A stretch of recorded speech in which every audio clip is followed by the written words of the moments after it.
धन्यवाद दिल्ली के मॉडल की चर्चा दुनिया में हो रही है। 1600 का थर्मोमीटर 13,000 में। आप देख रहे हैं देश की राजनीति पर सबसे बड़ी चर्चा। मैं हूँ आपके साथ खुशी। देश की नफरत भरी राजनीति अब सियासी दांवपन्नों में फंस गई है। एक तरफ कोई भारत जोड़ो यात्रा कर रहा था, दूसरी तरफ कोई अपनी हर प्राइवेट सेक्टर को बेच रहा था, कोई अपना राज्य बचा रहा था तो कोई अपनी सियासत को बेचने के लिए जद्दोजहद में लगा था। यही है हमारा देश की राजनीति पर सबसे बड़ी चर्चा। आज की चर्चा में जुड़ा है भारत राष्ट्र समिति यानी BRS के कार्यकर्ता और समर्थकों ने शनिवार को राष्ट्रीय राजधानी में भारतीय जनता पार्टी बीजेपी की तेलंगाना इकाई के अध्यक्ष बंदी संजय कुमार के खिलाफ विरोध प्रदर्शन किया है। दरअसल बंदी संजय कुमार ने BRS MLC के कविता के खिलाफ अपमानजनक टिप्पणी की थी। तेलंगाना भाजपा अध्यक्ष के कार्यालय में बताया गया कि बंदी संजय कुमार द्वारा लगभग 3 दिन पहले ही दिए गए कुछ बयानों में बढ़ा चढ़ाकर पेश किए गए जा रहे हैं।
वहीं तेलुगु भाषा में बोली जाने वाली एक सामान्य सी बात है। बयान के मुताबिक यह राज्य में अशांति पैदा करने वाली, ध्यान भटकाने वाली राजनीति है, क्योंकि दिल्ली अखबारी नीति को मामले में प्रवर्तन निदेशालय ED द्वारा मुख्यमंत्री के चंद्रशेखर राव KCR की बेटी को तलब किया है। बता दें कि बयान में कहा गया है कि BRC जानबूझकर इसे महिला को अपमान के रूप में दर्शा रही है। यह राज्य की अशांति को पैदा करने वाली और ध्यान भटकाने वाली राजनीति है। ED की कविता से पूछताछ की गई है। बताया जा रहा है कि उल्लेखनीय ये भी है कि दिल्ली अखबारी नीति मामले में को लेकर ED की कविता पूछताछ कर रही है। इसमें से सबसे पहली बंदी संजय कुमार ने बुधवार को यह कविता पर निशाना साधते हुए पूछा था कि तेलंगाना के लोगों का कथित दिल्ली अखबारी नीति का घोटाले से क्या लेना देना।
उन्होंने ये भी पूछा था कि क्या कविता तेलंगाना के लोगों आखिरकार अवैध शराब के सौदे में लिप्त थी?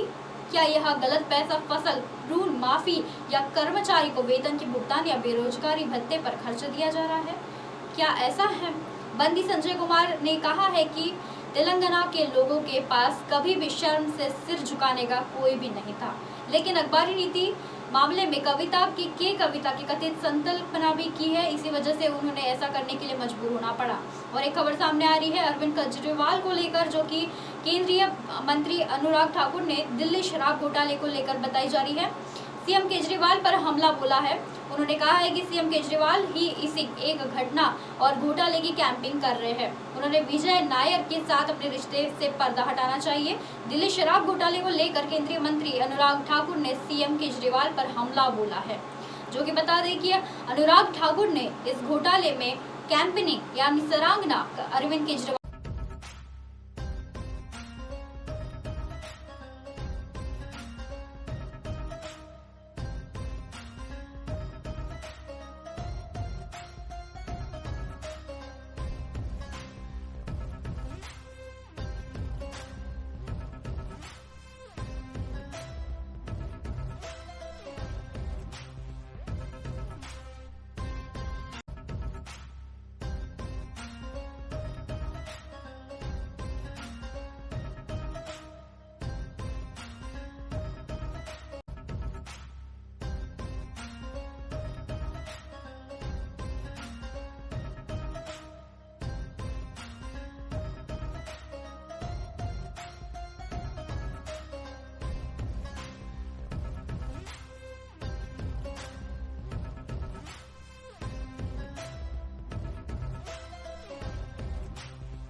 नहीं की है, जो कि उन्होंने कहा भी है कि सीएम को बताना चाहिए कि आखिर वी कौन है, किसने मैसेज किया और वी कैसे पैसे की जरूरत पूरी कर रहा है। केंद्रीय मंत्री ने दिल्ली सरकार की अरविंद केजरीवाल पर हमला बोलते हुए कहा है कि सीएम को विजय नायर के साथ अपने संबंध के बारे में बताना चाहिए और ये भी बताना चाहिए कि अपने समय शराब नीति का मसौदा तैयार किया जा रहा है और तब क्या विजय नायर वहां मौजूद थे या नहीं। बीआरसी एमएलए के मामले में के कविता के पर कटाक्ष करते हुए केंद्रीय मंत्री अनुराग ठाकुर ने यह भी कहा है कि 9 साल पहले शासन क्या सिर्फ एक महिला को अधिकार दिलाने में या भ्रष्टाचार कर सके थे। कविता के इस महिला आरक्षण की मांग करने पर मंत्री ने कहा है कि भ्रष्टाचार और घोटाले की गंभीर आरोप है और उससे उलझने पर महिला सशक्तिकरण का मुद्दा याद आता है। मंत्री ने लालू प्रसाद यादव पर भी यह हमला बोलते हुए कहा था कि उन्होंने एक ही नारा था, तुम मुझे प्लाट दो मैं तुम्हें नौकरी दूंगा।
सभी ने भ्रष्टाचार में अपना मॉडल जारी किया है।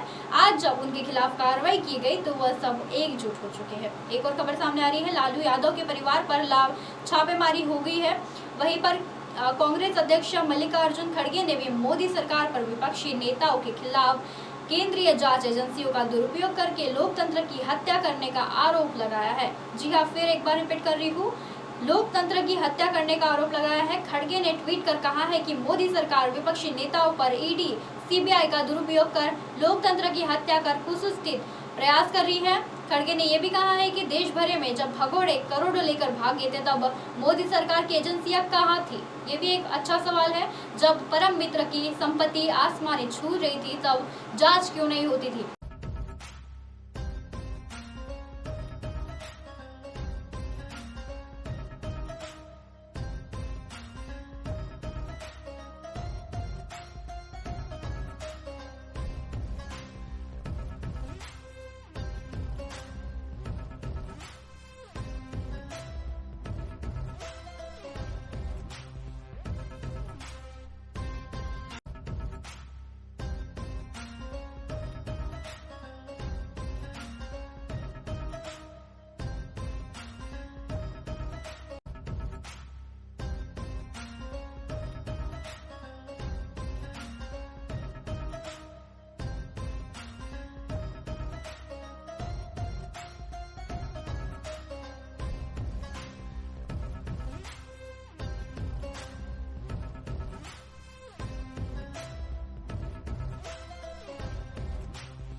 इस तानाशाह का जनता मुंह तोड़ जवाब देगी।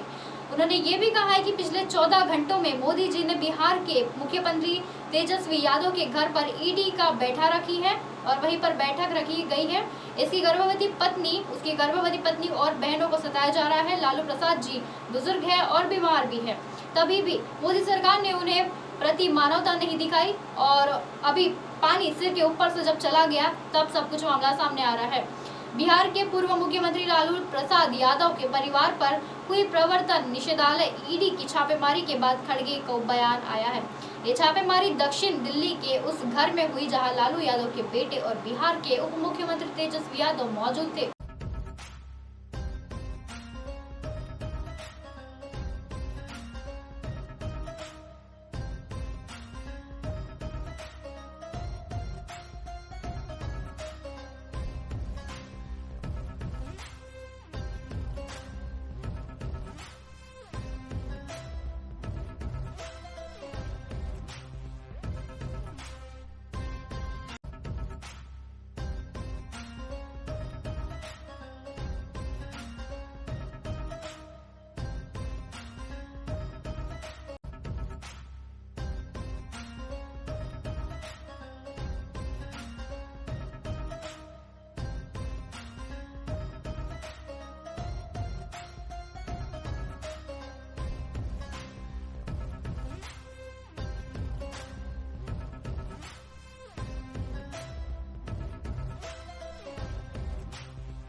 इसके साथ ही ईडी ने बिहार के कई शहरों में लालू प्रसाद यादव के परिवार को और अर्जेंट नेताओं को भी परिसर में भी छापेमारी की है।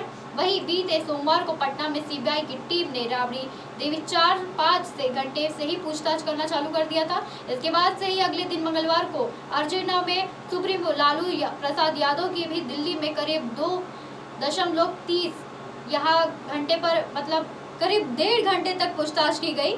गैरतलब ये भी है कि लालू यादव और उनके बेटे बेटी और समेत राजद के नेताओं ने भी आवास पर प्रवर्तन निषेधालय द्वारा छापेमारी की गई थी।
इस मामले में विपक्षी पार्टियों द्वारा केंद्र सरकार पर निशाना साधा जा रहा है और वैसे ही यह लालू यादव पर इस तरह से प्रताड़ना की जा रही है।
अगली प्रोग्राम में आप फिर मिलेंगे, राजनीति पर फिर बातचीत करते हुए बने रहिए एमएनएस न्यूज के साथ।